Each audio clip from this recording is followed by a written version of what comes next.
4일밖에 남지 않았습니다. 이제 선거는 막바지고요. 조금 전에 9시에 사전투표율 22.14%. 그러니까 지난 대선보다 1.97%포인트 이 높은 사상 최고의 수치입니다. 그만큼 많은 국민들이 사전투표에 열심히 참여해서 내란 극복, 대한민국 바꾸자는 그 행렬에 동참하고 있는 것입니다. 전남 지역은 39.24%, 그러니까 호남 지역은 굉장히 높은 30% 이상의 투표율이고요. 대구는 15.23%, 대구가 가장 낮습니다. 절반도 되지 않는 수준인데요. 그렇기 때문에 이 보수 지역의 사전 투표율이 낮고 아무래도 진보 진영, 그 민주당의 주축인 지역은 굉장히 높은 양상이고요. 서울 수도권도 높은 양상입니다. 그렇기 때문에 이 사전 투표가 많은 국민들의 뜨거운 열기를 보여주고 있다. 이렇게 볼 수 있을 것 같은데요. 이준동 대표님, 네. 지금까지 보여준 사전 투표율 어떻게 해석할 수 있을까요?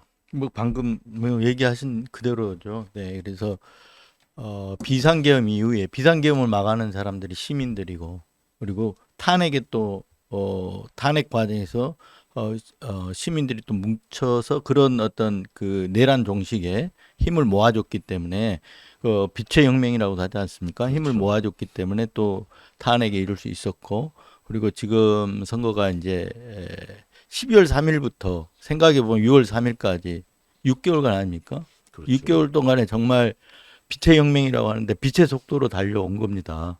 네, 12월 3일 비상계엄에서 6월 3일 선거까지. 6월 3일 내란 종식의 날이라고 봐야, 종식은 된 건 아니지만 하여튼 새로운 정부가 들어서면서 이제 내란 잔불까지 정리할 수 있는 기회가 되는 거 아닙니까? 그래서 사실상 내란 종식을 선포해도 되는 그런 날이 되는 거죠. 선거혁명이라고 그렇죠. 봐야죠. 또 빛의 혁명이고 선거혁명이고. 그렇다면 그 과정에서 시민들의 어떤 국민 주권 이런 걸 어떤 참여 의식, 국민 주권의 의식 이런 것들이 많이 고양되고 함양된 과정이었기도 했겠다 이런 생각도 들고요. 그래서 그 참여 정신이 이 투표로까지 이어지고 있다. 저는 이렇게 생각합니다. 네, 참여 민주주의 그것이 네. 바로 세상을 바꾼다. 그리고 내가 지키는 내 표가 결국은 대한민국을 지킨다는 그런 흐름인 것 같은데요. 우리 박인식 평론가님, 네. 이렇게 이 지역마다 지금 다른 투표 양상 나타나잖아요. 네. 그 사상 최고의 높은 이 열기 어떻게 보십니까? 근데 뭐 당연히 투표율이 높은 것은 그만큼 이번 대선이 특별하기 때문에 많은 관심들이 있으시기 때문에 그런 거고요. 뭐 이 내란 이후에 펼쳐지는 선거기 때문에 자신의 한 표로 내란 세력을 응징하겠다라는 그 분노의 표심이라고 봐야 되겠죠. 그리고 두 번째로 아까 지역마다 조금 차이를 보이고 있다라고 말씀 주신 게 아마 이제 대구와 전남 이제 이런 비교가 또 된다는 말씀이실 것 같아요. 네. 근데 뭐 전남이나 광주 이런 곳은 전통적으로 원래 투표율이 높았던 곳이고 참여의식이 다른 지역보다 늘 높았던 곳이기 때문에 따로 제가 평가하지 않아도 되겠습니다만은 대구 지역은 이번에 사전투표율이 굉장히 낮잖아요. 네, 저도 뭐 여러 어쨌든 취재 경로가 필요해가지고 이른바 극우 보수 카톡방 몇 개에 잠입이 되어 있는데 여기에서 하시는 이야기들을 들어보면 대부분 절대 사전투표를 하면 안 된다예요. 그리고 어제 사실은 선관위에서 뭐 작은 사건 하나가 이제 터진 걸로 보입니다만 뭐 어쨌든 보는 시각에 따라서는 중대한 사건이기도 하죠. 근데 이런 두 번 다시 있어서는 안 되겠지만 그 선관위 기사를 다 그분들이 공유를 하시면서 이거 봐라. 그래서 우리가 사전투표를 하면 안 된다고 얘기를 했던 거였다라고 지금 강한 확신을 갖고 계시거든요.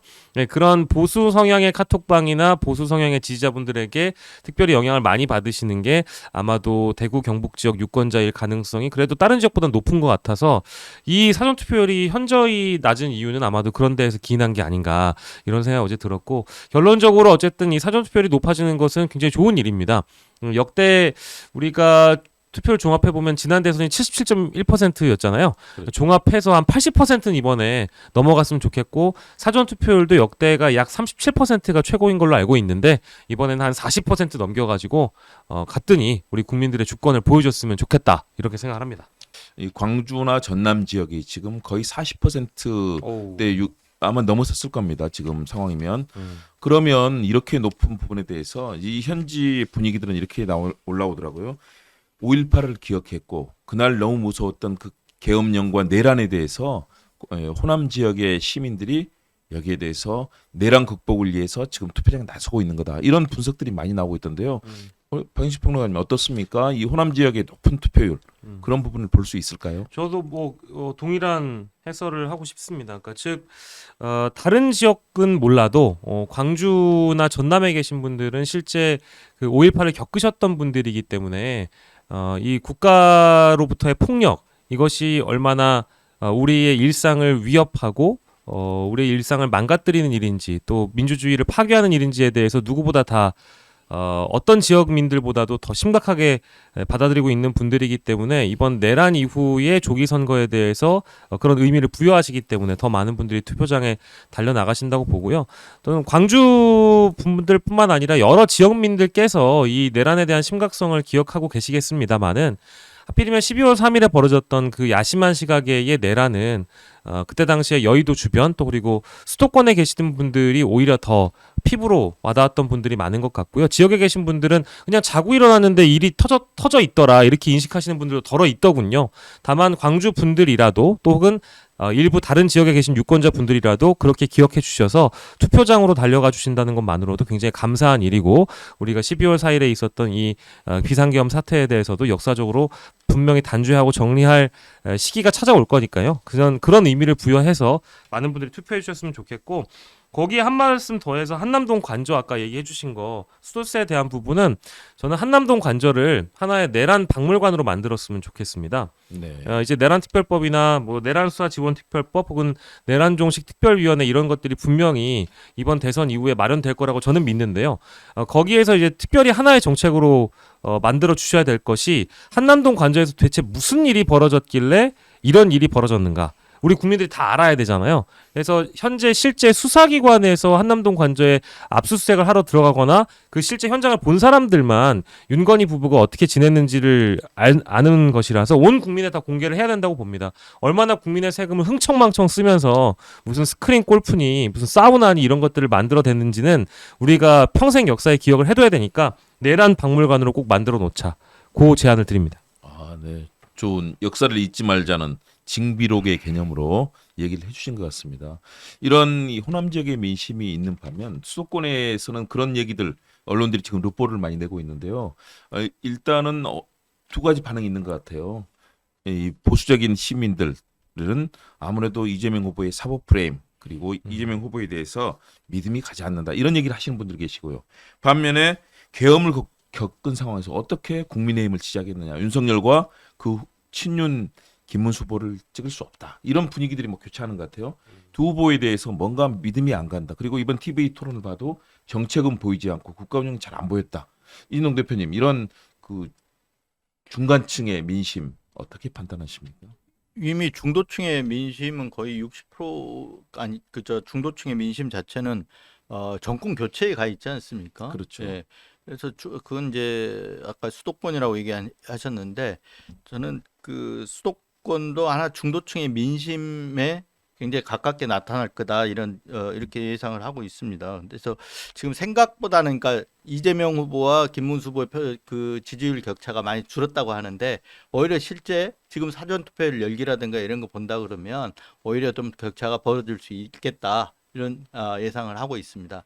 그래서 한때는 우리가 트리플 크라운 얘기까지 하다가 지지율이 격차가 줄면서 그 얘기는 쏙 들어갔는데 그렇죠. 여전히 압도적인 지지율로 당선될 가능성도 있다. 저는 이렇게 보고 있습니다. 네, 이 대구 지역의 투표율이 이렇게 낮고 TK 지역이 낮은 부분이 있지만 그러나 보수의 표심은 결집하고 있다라는 게 마지막 깜깜이 직전에 이제 여론조사들에서도 나타나고 있었잖아요. 김문수 후보의 상승세라든가 이런 이 좌절감, 우리가 뽑았던 후보들이 엉망이 되고 나라를 망쳤다라는 그런 자괴감도 있을 테고요. 반면에 또 이재명 후보에 대해서 경계심들.